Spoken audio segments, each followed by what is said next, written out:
तर का म्हणता मग पुट्टू आज प्रज्योत भाऊच्या घरी हळद आहे तर निघलो मग आम्ही हळदीला जासाठी. सोनू भाऊ पेट्रोल टाकत आहे तर मी अंधारामध्ये चष्मा लावून पाहतो तो कसा दिसते म्हणून. हे अनुराग फोनवर बोलत आहे तर गाडी मला चालव म्हणे. चाललो मग प्रज्योत भाऊच्या गावले म्हणजेच केमाऱ्याले. सोनू भाऊ बहुत मागं पडला तर आम्ही चिंतल धब्यामध्ये थांबून सोनू भाऊची वाट पाहत होतो. आला सोनू भाऊ घेऊन निघलो मग आता केमाऱ्याला जासाठी. पोहोचलो केमाऱ्यामध्ये पहिलं अनुरागच्या मित्राच्या घरी आलो कारण ती बॅगा विगा ठेवायच्या होत्या. बॅगा घेऊन ठेवल्या आणि निघलो मग प्रज्योत भाऊच्या घराकडे जासाठी. आता आम्ही येतपर्यंत बहुत वेळ झाला. आता आमच्यामुळे 2-3 मित्र जेवण करायचे वाट पाहत होते तर सर्वात पहिलं जेवण करासाठी बसलो. जेवण गिन केलो ना मग बाहेर माहोल चालू झाला होता.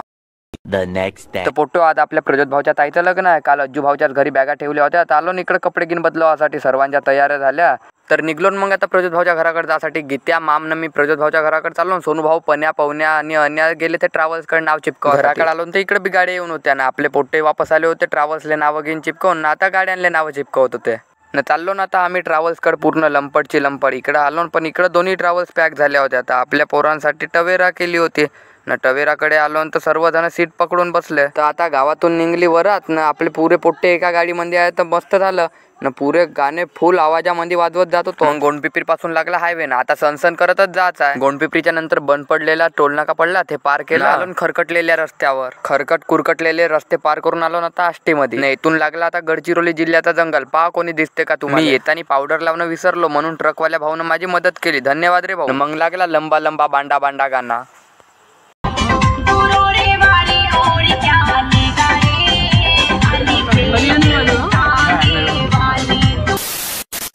मैं समझ के आ गई मुझको लाजवा करना तुम्हारे से हो गई.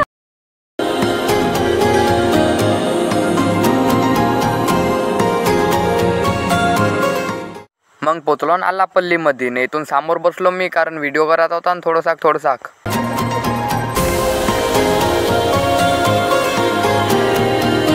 आम्ही हे ठिकाण म्हणून इथं थांबलो होतो पण हे तर पूर्ण कबाड खाणार दिसत आहे. आमच्याच मागं पूर्ण गाड्या येऊन थांबल्या होत्या आणि फोन लावून विचारत होते कोणत्या ठिकाणी या. त्यांनी तिकडे फोन लावत होते तर माम म्हणे मेरे को व्हिडिओ मिले. तर मामले व्हिडिओ मध्ये घेतले आणि लोकेशन पाठवले तर चाललो मग आता त्यांच्याच लोकेशनवर. आम्ही थोडा समोर गेलो होतो आलापल्लीले. आपल्याला नागेपल्लीले यायचं होतं. तर फायनली पोहोचलो आपल्या लोकेशनवर. उतरून पाहिलो तर गाडीत बसल्या त्याचा कलर बदलून गेला. वा आम्हाला वाटलं का लग्न येतच आहे ना. अजून मंडप बी नाही बांधले पण लग्न येतं नाही दुसरीकडे आहे. नाश्ता म्हणून येतं चिवडा भेटला होता. चिवडा खाऊन झाला आणि मग चाय बी भेटली. गरमी किती राव पण चाय प्यासाठी जे मजा आहे ते हा का बढिया. सर्वांना चाय नाश्ता घेतला आणि लग्न तर रात्रीतच आहे. एवढ्या वेळ तर बसून राहण्यापेक्षा बाहेर फिरून यावं म्हणलं. A few moments later. न पोट्टो आता आलो पा लग्नाच्या ठिकाणी येतच आहे लग्न. इकडे बहुत जोराची तयारी चालू आहे. मांडवाकडे येऊन पाहता तर इकडे लग्न लागत होतं.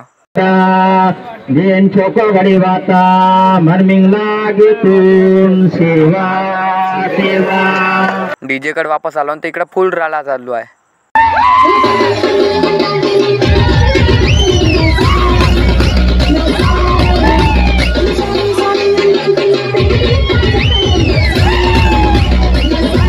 जेवण चालू झाले होते तर नाचणं जाऊ दे म्हणलं पहिलं जेवण करासाठी आलो कारण बहुतच वेळ जेवण झाले ना. आता गाडीकडे जायचं निघलो मग गाडीकडे जायसाठी. हा प्रज्योत भाऊ आता आम्हाला गाडीमध्ये बसवून देतो म्हणून आमच्या सोबत येत. गाडीकडे जाताना अजून एक बार माम म्हणे मेरे को व्हिडिओ मिले म्हणून अजून व्हिडिओ मध्ये घेतलं. माम येऊन गाडी मध्ये बसलो. तर आता सुटली गाडी ना फुल मजे करत जाता ना आता.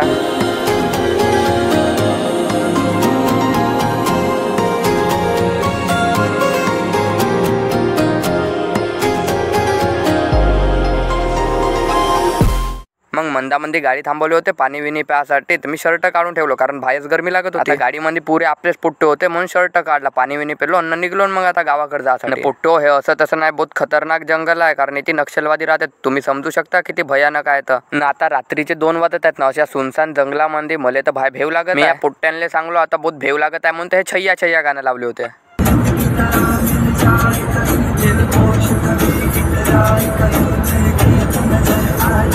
पोट्टो आता सर्वच जण झोपले. फक्त सोनू भाऊ मी आणि ड्रायव्हर भाऊ 3 जण नाही झोपलो.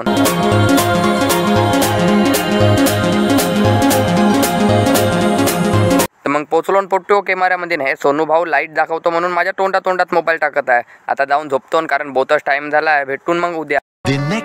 तर पोट्टो काल उशिरा झोपून पण आज सकाळी लवकर सुटलो कारण गावले जायचं आहे. पोट्टो 2-3 दिवसापासून मी ब्लॉग नाही टाकता त्याच्यासाठी पोट्टो